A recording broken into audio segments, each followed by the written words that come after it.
We're going to talk about brain rot today. Look maxing, gesture maxing, foid, moid, skibidi toilet. I mean, certain elements kind of tickle. I don't know. It's kind of interesting because they tickle different parts. It's kind of like pig Latin, but the more nuanced version of that. But brain rot also relates to other things, and we're going to get into that. So let's be a little more serious. But I thought it was pretty funny. You know what I'm saying? You small talk, smiling. She looks.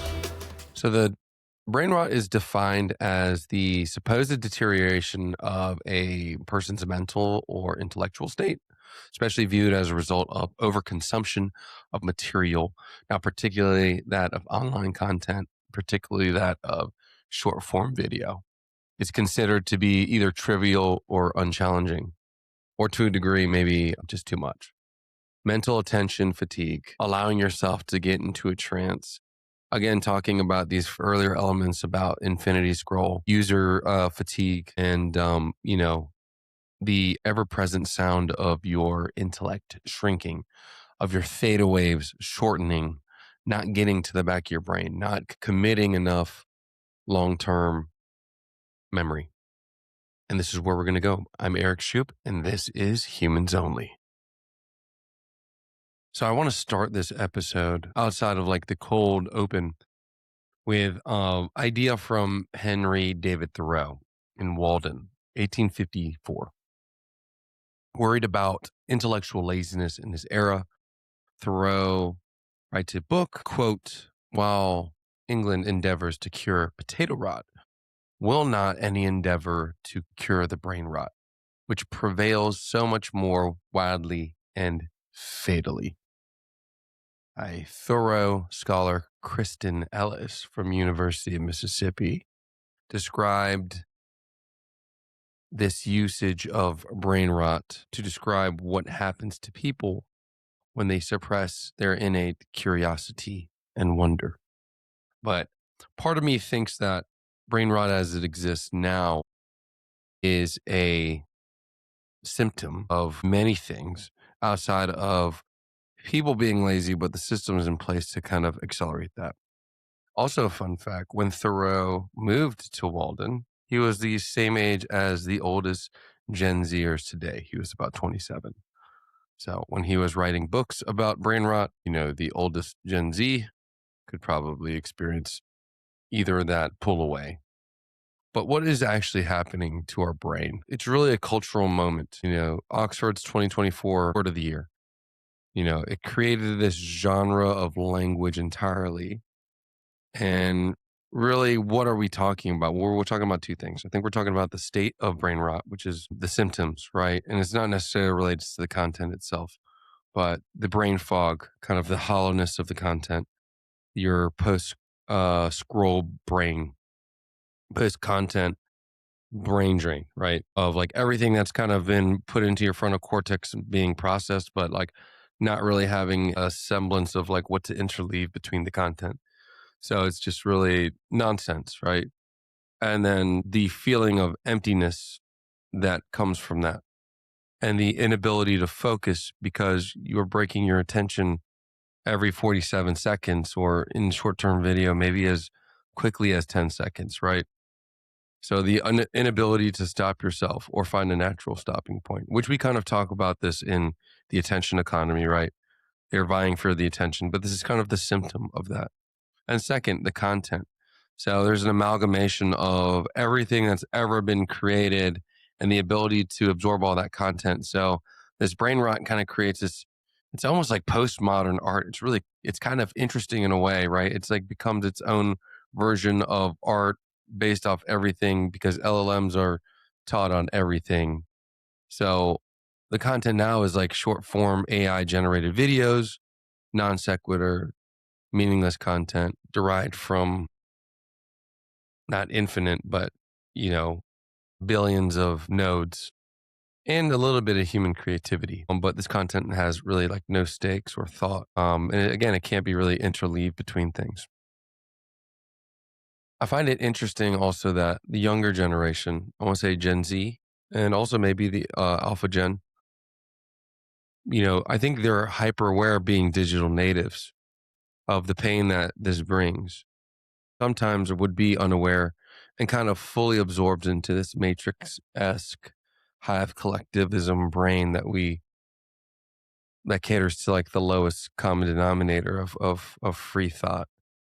So we're setting ourselves up really, if we're not aware of kind of the pain that this brings, the attention economy, the ideal propaganda environment that, you know, we are setting ourselves to be brainwashed at a high velocity. And in instances of like other types of like brain rot, I guess, trains of thought, you have the counterculture of hustle culture, maybe that's being adopted where it's like no brain, no gi, it's kind of like this mindless content. It's frivolous in its assumptions. And at the end of the day, it's what people might want after a really busy day. It's just zero effort, absorption, entertainment. But I think it's kind of gone off the edge. I mean, that's the whole reason for like episodes and fun comedies, right? Like you still focus and it's kind of like a slice of life, but it doesn't really kind of disrupt that brain. So to this, I would say like it's, brain rot is would happen from anything related to short content is my feeling. It could be like weird, you know, even like the actual terminologies. I don't think that's not necessarily bad. I think it scratches some sort of itch, right? The idea of like look maxing and again, like these substitutions for words or ideas. But I think the actual damage is the fact that it's in short term video and the actual rod is coming from the vast amount. I find myself when I think about too many things, right? Like the human brain can focus on plus two, minus two, seven things simultaneously in your frontal cortex. Nothing more, nothing less. Again, minus two, plus two. And so when I think you're balancing too much stuff and you're moving different things into those attention slots, you are kind of wearing on that quickly. Also, the fact that you get these brains and these quick hits, you get these really quick hits, and obviously everything content's being optimized. So you're getting quick hits of like oxytocin. It's like really cheap. And so like maybe over time, brain builds tolerance and things in life mean less, which is kind of sad, right? You're just kind of deteriorating that part of your brain. And again, I'm not being very, I'm kind of going through these concepts, but these are, there's tied to more recent studies about the idea that like some sort of brain damage is actually happening with short form video. The other thing, again, I'm going to steel man this a little bit or kind of play devil's advocate there, but there's another thought to this that maybe it's just technophilia, just being afraid. And the Victorian period novels were seen as this technology they were anti-technology against the radio in the 20s, TV in the 50s, video games from like the 80s to like 2000s. Even now, I guess, video games, less so. Phones from 2000s to the 2020s, not even present day. Social media is 2000 to present day. Now LLM generated content, which is kind of accelerating the ability to just create brain rot and create infinite material for that. Again, I'm going to cite just seeing 6 to 8 year olds, that I know personally on YouTube Shorts, absorbing just random AI audio, AI video shorts, just blasting them with non sequitur images. This could lead to what we're seeing in some studies where the attention span is dropping from where it was in 2.5 minutes to about 47 seconds. So with an average recovery time to complete a complex task, so say I get sidetracked from something, it will take me 25 minutes to get back to that state of flow from that distraction. And with LLMs being able to generate thought abstractions for us, We can also self-sabotage ourselves and train ourselves to abandon some part of that deep and original thought that we had. So there's a lot of different things going on. We're not able to focus long. It takes us a long time to refocus, and we're not actually creating meaningful or original ideas. In terms of dopamine, Nina Lemke, the chief MD at Stanford Addiction Medicine Dual Diagnosis Clinic, it's a mouthful. Also, she's the author of Dopamine Nation, stated the smartphone is the modern day hypodermic needle, delivering digital dopamine 24/7 for a wired generation.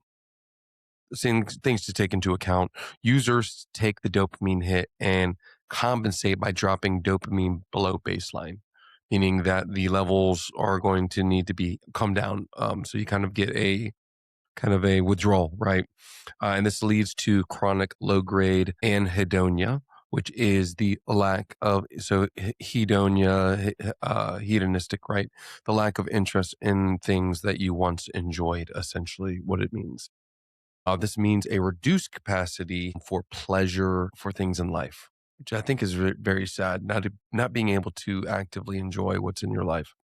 It's the whole idea of kind of taking pictures or being so infused in the depiction of yourself in social media that you lose the actual act of being there. Right. So, yeah, reduced pleasure in life. Great. Another study from the Frontiers in Psychology by Nasir via fMRI in 2020 showed that Instagram users' dopaminergic reward pathways, which is also called mesolimbic pathway, resembled that of a substance addict. Right. Another study using a PET scan showed higher proportion of social app interactions led to lower dopamine synthesis capacity in the bilateral putamen, which is Latin for nutshell. The putamen actually controls motor control, cognition, so your ability to think and reason, and emotional regulation. What this means, well, users would experience mood swings, anxiety, attention deficit, right? Reduced attention capabilities. Just in society, or maybe how we perceive it, but doesn't it seem like the epidemic of anxiety, of ADHD, and all the emotions that come with that? Couldn't that be correlated? I'm not going to assume causation correlation, but we should analyze that trend. And I think, I am convinced that that trend is correlated. Also, the damage in part to the brain with respect to dopamine depletion can be precursors to Parkinson's disease. I've had recently someone I love diagnosed with Parkinson's, and it's not great. It seriously impedes things in our life that we really take for granted, our ability to comprehend, our ability to remember, general movement.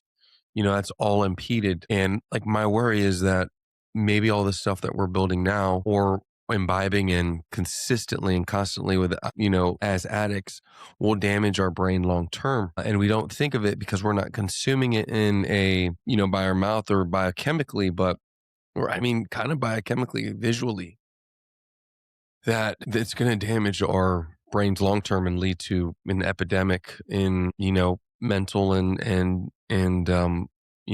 neurochemical related diseases. Dr. Lemke also recommends that to set that baseline reset, you would need a 4-week abstinence period to get that baseline, their reward baseline. So too long don't read for everything I just said the past, 5 minutes. If you take a month off your phone and your computer and so all your social apps and maybe the Netflix and maybe read some books instead, this will allow you to kind of reset your baseline and enjoy life to the fullest. Now, I want to go next to, because I think this is related, and we're going to go through different parts of the brain. But in a class I was taught by Barbara Oakley, it was called Learning to Learn. It's on Coursera. It's a great course. If you've never heard of it, it's a great way to learn techniques to train your brain. But she talks about 2 concepts in learning and parts of that you activate essentially. One is the active learning process. It's a focused flow and study and like repetition and problem solving, from memory. And then you also have the diffuse, which is like taking a nice walk, maybe going to the gym, taking a shallow nap, right? This is actually what we call the DMN, or the default mode network. And it's actually composed of a network of four parts of your brain. And it pertains to mind wandering, daydreaming, that kind of, I was doing that a lot. So, I was protecting my brain early. That's what I would always tell my teachers. Anyways, but it's a secret power. It really is. It helps memory consolidation. It helps with your creative insight. It helps be self-reflective. It helps for introspection, empathy, and kind of your theory of mind.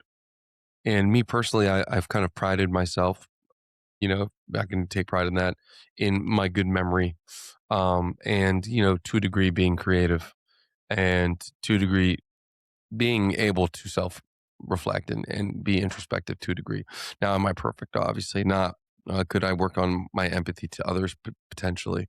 But I think because I was a daydreamer and like artistic, I think that might have helped with these portions of focus.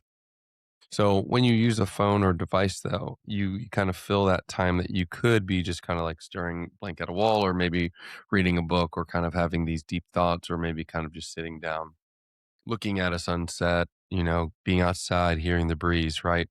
These self-reflective moments. But when you use your phone or a device and you're kind of filling your time consistently, you don't give your brain time to do that. I think this is a way to is actually weaponized against us, or weaponized for us in a way. For example, times that I didn't want to retain information. The biggest thing is like when we were doing a bunch of like federal proposals early in my career, when I was a proposal manager, there's a bunch of useless jargon or knowledge about a specific procurement. And because I worked in such a wide swath of areas, from like construction to like facilities management to technology, software development, whatever they could do, my brain was crosswalking a bunch of different agencies and a bunch of it. So I was like, I kind of didn't want to retain that. So I would just say, I'm not going to retain it. I'm going to watch a TV show, or do something else, and then take that in, because I don't want to give mental space to that.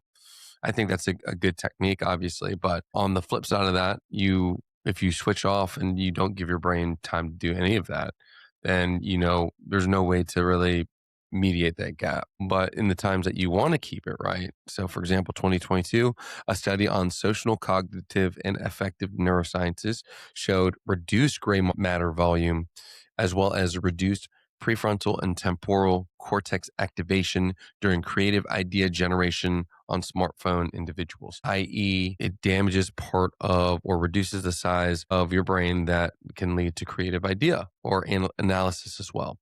Think of how much less now when users think of this less, or how much less we're being creative also, or analytic, using LLMs to basically do the thought process for us.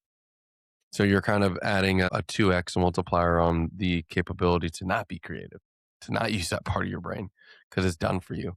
Now, it is interesting to see that you could have kind of certain parts of this done for you, and then go deep dive into that second layer, or maybe take a bunch of ideas, consolidate them, or deep dive into that specific idea after you've kind of done all the research. I mean, that's really interesting. But, I don't think LLMs are the end all. But if you stop there at one level, I think it does become kind of, if you're using that as a substitute for creativity or analysis, that instead of like a jumping board, then it's a bigger issue. And it was shown in demographics of highly addicted users. So I'm not talking about just normal users, but highly addictive users.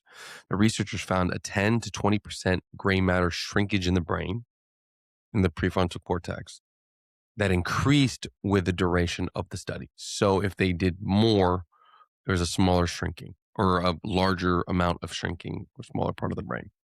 So to sum it up, based on all these studies, the massive consumption of short-term videos via phone can increase moodiness, reduce your empathy, reduce your ability to enjoy life, reduce your creativity, reduce your ability to analyze problems.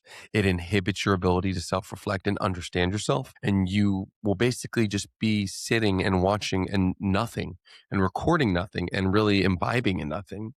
And so you'll just simply be a conduit for time to pass through you, and only allow things to flow through you or past you almost. I almost imagine that scene in Click where Adam Sandler is realizing that him skipping through life to get to these places, the person that he had to become was just a conduit for nothing. And it showed how empty his life was. And it actually led to kind of the ruining of self, even though materialistically he was kind of important and deemed someone who mattered in society.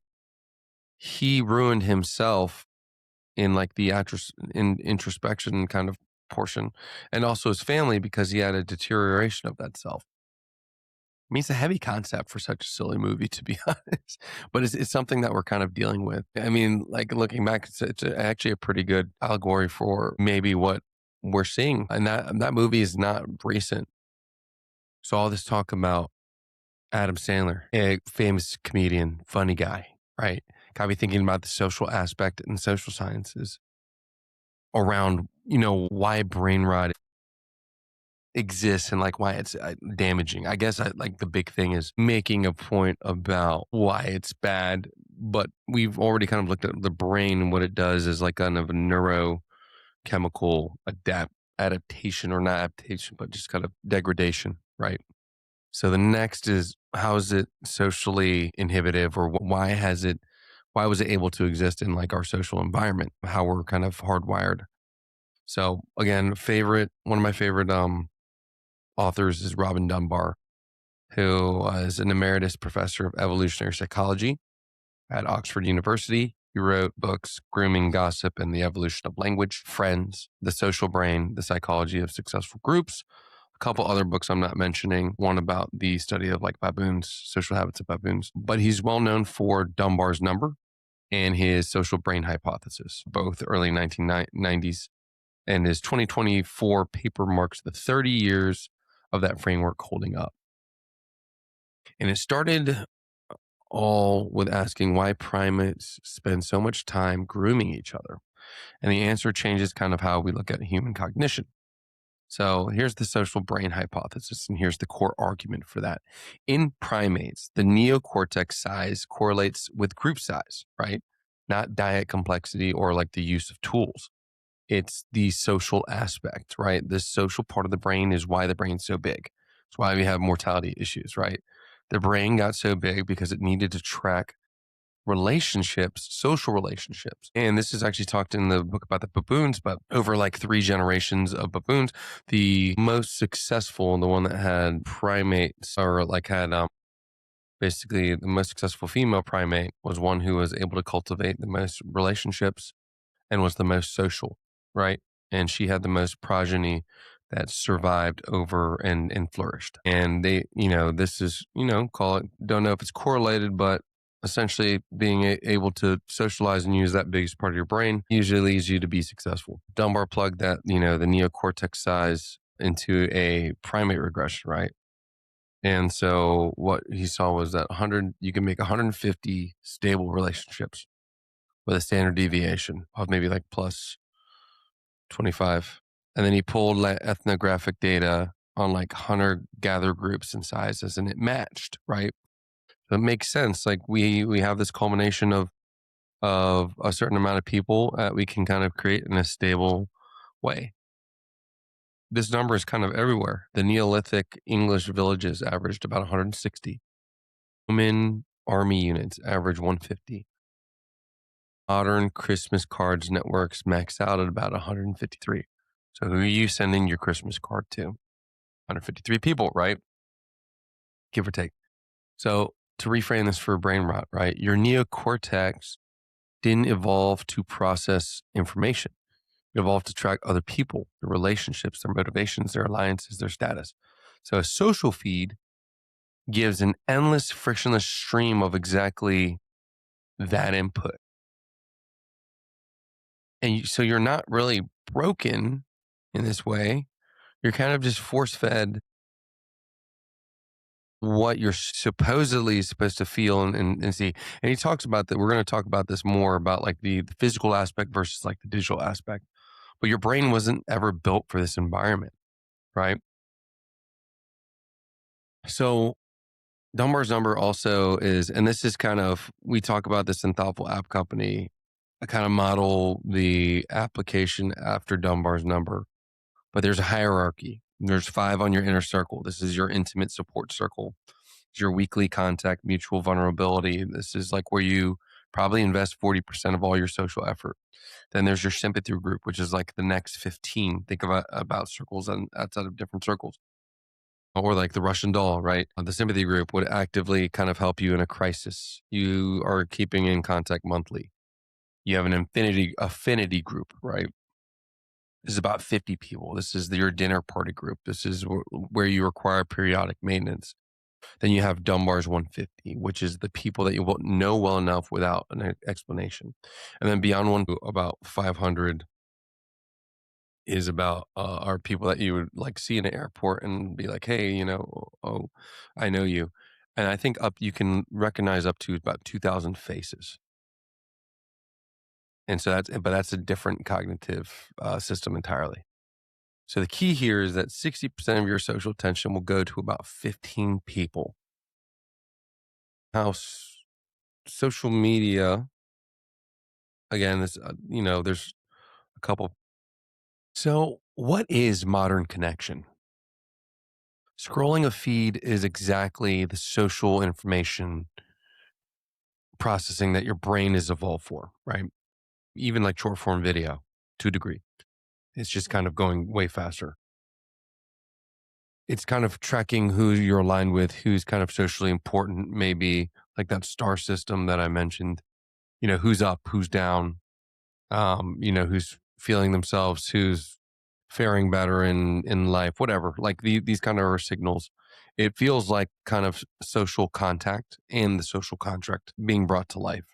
And so it activates that same circuitry within you, but it doesn't deliver any of the endorphin chemistry that actual bonding requires, which is the beta endorphins, and that'll be explained a bit later. So it's a simulation of the connection without the neurochemistry of connection. And so more on this. Second, though, that language is a technology. It is. It's a biological technology or adaptation for scaling the ability for us to groom. So in Dunbar's thesis, he says human groups grew too large for physical grooming to maintain bonds. So for physical grooming, you would need about 40% of all your waking hours to kind of create these bonds. So language, specifically gossip, discussion of social status and social communication evolved as kind of this workaround because now you can exchange information with 3 to 4 people simultaneously versus delivering it one at a time through touch. So gossip really isn't noise. Gossip is, in the purest terms, it is a bonding mechanism. And to finish this idea, Machen, who was like a postdoc with Dunbar, identifies mutual self-disclosure and shared experience being part of the scaffold of true close bonds.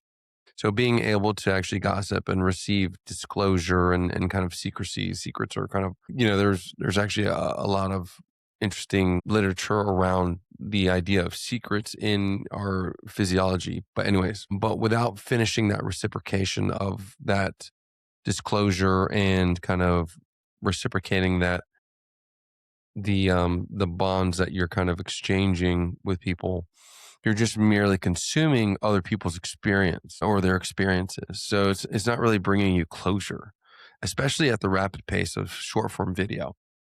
So you can show vulnerability and receive text videos from strangers or whoever who can empathize with you on like a high concept level, but there's no true closure point actually biochemically. So what addresses this missing completion for our loop? Well, it resides in a problem on how we call dopamine. So again, what I was referring to earlier, the simulation of, so dopamine is very real and it goes off, right? And dopamine is a seeking chemical. It fires when it finds something novel or uncertain or socially significant. And it says, keep looking, but it doesn't close out the signal. It's open-ended. If you keep firing off dopamine, like your feed, you're firing off dopamine signals. It doesn't conclude that, hey, you belong. So social media is really good at triggering this in the reward loop, but dopamine's also kind of a stress adjacent chemical. It is a want chemical. It is not the satisfaction chemical. So on the back end of this is the beta endorphins, right? And this is what's provided through like physical affection, grooming, hugging, pat on the back. It's an actual anchor and it activates the CT neuron activation from, basic physical activities, synchronized physical activities with other bodies in like real space. So it's only accomplished in like kind of a physical space, even if that's kind of like a bunch of girlfriends like talking about one girlfriend's issues. They're all in that space and they're all kind of imbibing, a sports team, right? Like we're all kind of striving and competing to work together towards something. And so a screen cannot provide that at all, right? So what do you feel? You drive want, you see want, you explore wants, but you never have them fulfilled.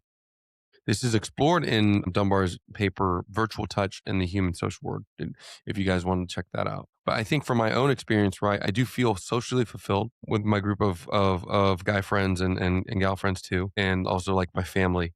But, I play rugby. And so this is kind of like that synchronized tribal physical manifestation of that. And it kind of imbibes. And, when I'm with them and fulfilling my social contract, I kind of have that bond and I do feel resolved in that way in like relationships or groups as well.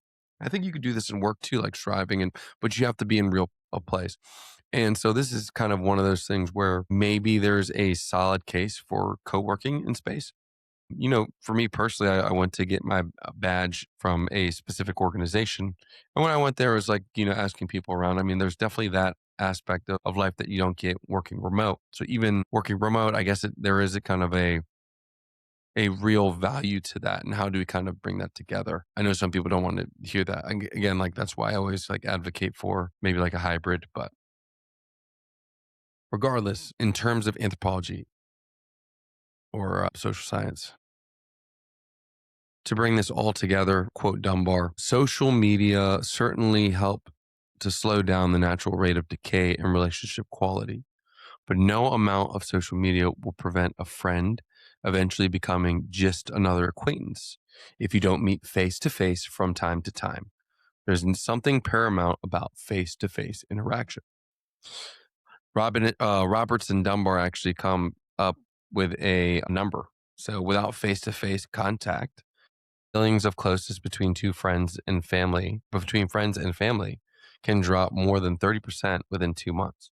So if you don't see someone for 2 months, it does kind of drop your closeness with them. Now, there's always that idea that when you can pick up where you left off because you guys were such great friends or had that history. But yeah, like once you kind of feel 30%. So like a third, right? Could you measure like your emotions or attachment to people in terms of thirds? I think that's pretty easy, right? To follow up with that, in terms of the screen replacing real interaction, Dunbar on the idea of video versus like text, even, is that there's absolutely no substitute for being able to stare literally into another person's eyes and grab them by their shoulders. So just to say, I mean, brain rot, how does it correlate to what we're seeing? I think there's also the vastness of the social network of people you don't like, they do something funny or whatever, but you watch this and these aren't even faces that you might remember, or you do remember these faces, but they don't mean anything to you. You've kind of attached a relationship to a person that has no idea that you exist. And so like you can remember these faces but they don't really mean anything to you. It's kind of it's sad. I want to close out with loneliness. This is the loneliness paradox. So CDC in 2023, Surgeon General Murthy declared that there's an epidemic of loneliness. This is the same year that social media hit historic highs. 1 in 3 Americans reports feeling lonely, according to the CDC. In a meta-analysis by Julianne Holt Lundstedt, it's 148 studies, 300,000 plus participants. Strong social ties boosted people's survival odds by 50%. I don't have a number, but I do know hearing that if you are like an elderly couple and your partner passes away, the likelihood of you passing away like shortly after is pretty, especially in long-term relationships, is pretty high. And so like loneliness is a mortality risk, and it's comparable to smoking 15 cigarettes a day. So if you're lonely, you're basically smoking 15 cigarettes a day. Hopefully you're not smoking 15 cigarettes a day as well. So here's like the what I would call the displacement problem. Every hour that you spend on weak ties, so passive scrolling, parasocial celebrity follows, right, is an hour that you're not spending deepening the strong existing ones. So your social time is essentially a zero sum game. The feed expands your outer circle, but it starves your inner ones. And this outer circle doesn't even know that you exist. So it's like basically you're recognizing a bunch of faces out into the thousands, and they have no real tie to you, right? So this is the parasocial relationship, right? Like following influencers, celebrities, even adult stars, right? Like the whole idea that OnlyFans is like the most profitable. A lot of these people follow these influencers and tie very intimate brain patterns with these people that don't know who they are. And so influencers, celebrities, they trigger the same social tracking circuitry in your brain that's evolved to develop on real relationships. And you're spending 20% of your waking social time, which is, by the way, Dunbar's cap for face-to-face interaction. So 20% of your time should be interacting on people who don't know you exist. It's crazy. And so here's the idea of gossip. People always kind of give a negative connotation to gossip, but it's actually not I mean, it's kind of a survival skill. Maybe it's like mean gossip. That's a survival skill, or kind of a way of one, a person in that relationship to divert attention from the other one because maybe they have things going for them, family, whatever. So gossip as social glue, right? So language, we've evolved primarily to exchange social information. Again, it's a technology that we've created in an evolution that we've created to kind of expand our capability of grooming. So it's not really a transfer of knowledge or a coordinate tool use. It is more a way of keeping track of who can be trusted, who is reliable, and who is up and down in status. Social media is just gossip infrastructure at a civilization scale. Your brain is doing exactly what language evolved to do, but just doing this with 500 plus strangers instead of the 15 people that actually depend on you. And outside of the 50 people that you interact, 150 people that you can even interact with.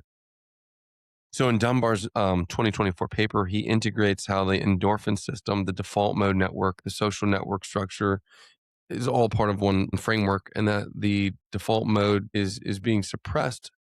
And so this suppression, i.e., like the Brainrot lens and our ability to like socially bond with each other from like this digital grooming that we're doing, are kind of two sides of the same coin.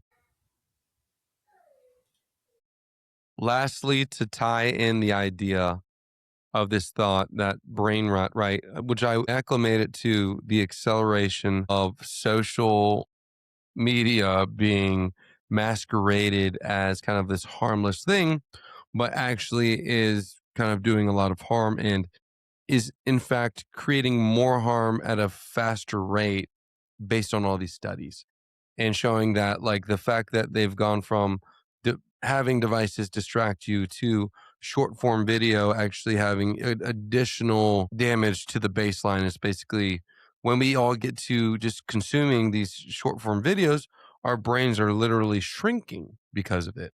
So essentially, what's the outcome of this episode? Well, it's just, I guess, to understand like this thing that's seemingly innocuous or like kind of harmless actually is being the culmination of all the damage that's been done. So what does this mean? Like, how do we kind of get out of this loop? We stop using these things that extract us, that, you know, vie for our attention and capitalize on that attention as like kind of that fourth dimension. And do we give like, harm, like less harmful products or things that at least like vie to put us into real world situations? So this is Humans Only. I appreciate you guys listening. Until the next podcast, thank you. Cause she local girl, don't she a local girl? I feel like a cat.